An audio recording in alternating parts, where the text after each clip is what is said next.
So একটা অনেক serious discussion আমি করছি তোমাদের সাথে। তোমরা তো সবাই বিক্রান্ত মাসিকে চেনো।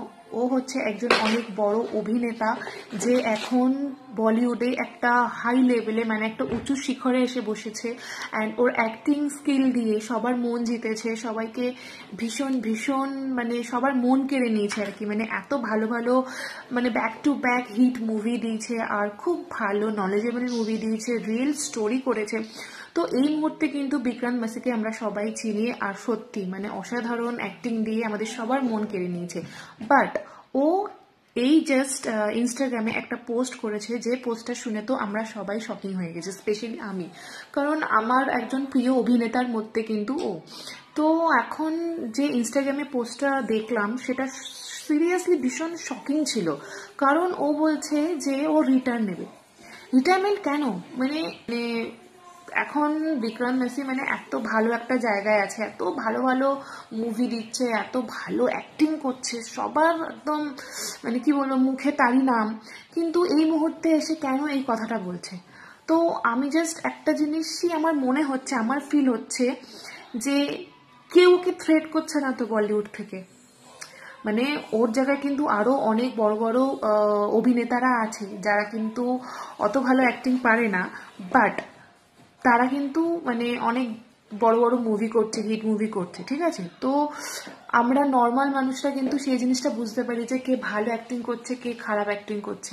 তো আমরা কিন্তু জাজ করে ফেলি যে এই জাস্ট নেপোটিজমের জন্য কিন্তু এত ভালো মুভিটা পাচ্ছে, নাহলে কিন্তু পেতো না।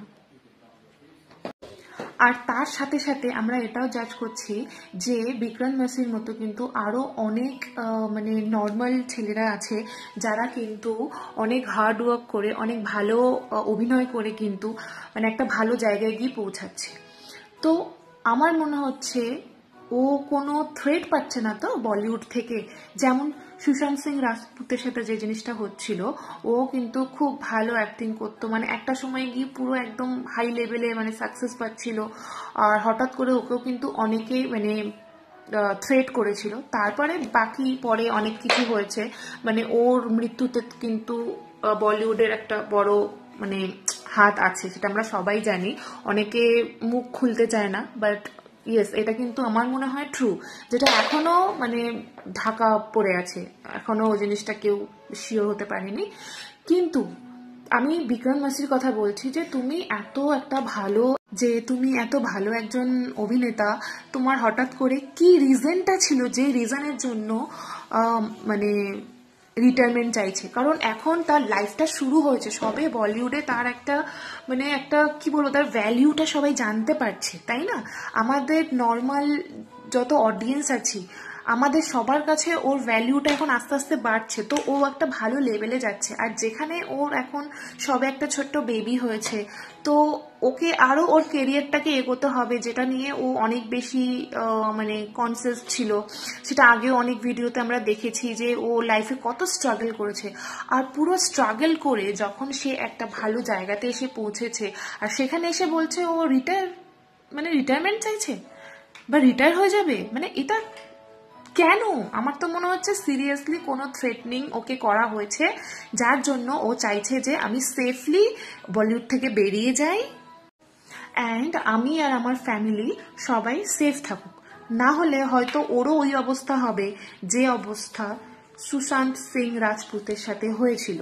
সো ও ওর ফ্যামিলিকে অনেক বেশি ভালোবাসে। ও কেন, সবাই তার ফ্যামিলিকে অনেক বেশি ভালোবাসে, আর কেউ চায় না যে তার লাইফটা শেষ হয়ে যাক, তার লাইফের সাথে আরো অনেক গুলো লাইফ নষ্ট হয়ে যাক। সো মেবি এটা আমার ওপিনিয়ন যে হতে পারে তাকে কেউ থ্রেট করছে, আর জানি না, এখন পরে নিউজ তো দেখাই যাবে। আর একটা জিনিসও হতে পারে, এটা কোনো পিয়ার স্ট্যান্ডও হতে পারে, কারণ মানে পুনাম পান্ডে যে জিনিসটা করেছিল যে একদিন মানে ওর ফ্যামিলি কেউ টুইট করেছিল যে শি ইজ নো মোর, আর তারপরেই কিন্তু আবার সে জেগে উঠেছে।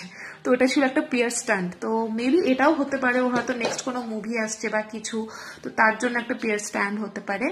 সো আমি জানি না তোমাদের কি মনে হয়, তোমরা আমাকে কমেন্টে জানাও যে কোনটা ঠিক বলছি আমি? দেখো, আমার তো এই দুটোর মধ্যে যে মানে দুটোই মানে এই দুটোই আমার ডাউট হচ্ছে আর কি, যে এক এরা পিয়ার স্ট্যান্ড হতে পারে, আর একটা হতে পারে হচ্ছে কেউ ওকে বলিউড থেকে থ্রেট করছে যে তুই সরে যা ওখান থেকে, নাহলে কিন্তু তোর, বুঝতেই পারছো আমি কি বলতে চাইছি। So maybe, I am not sure, তোমরা আমাকে জানাও যে এই যে ঘটনাটা ঘটছে, মানে ও যে রিটায়ারমেন্টটা চাইছে সেটা কেন, এটার আসল রিজনটা কি, আমি এটা জানতে চাইছি আর কি। মানে অ্যাজ এ অডিয়েন্স আমার অনেক কিউরিসিটি হচ্ছে যে এই পোস্টটা কেন করছে একজন ফেমাস অ্যাক্টর। তো আমার অনেক বেশি মানে অসুবিধা হচ্ছে শুনে, মানে অসুবিধা মিনস মানে আমার, এটা বুঝতেই পারছো এত ভালো একটা অ্যাক্টর, মানে দারুণ সুন্দর কিন্তু অ্যাক্টিং করে সে, তো হঠাৎ করে কেন রিটায়ারমেন্ট চাইছে বুঝতে পারছো। সো এই জিনিসটা আমি জানতে চাইছি যে একটা স্ট্রাগল করে একটা জায়গায় পৌঁছেছে একটা ছেলে, সে হঠাৎ করে রিটায়ারমেন্ট চাইছে বলিউড থেকে। সো প্লিজ আমাকে কমেন্টে জানাও কেন। So by.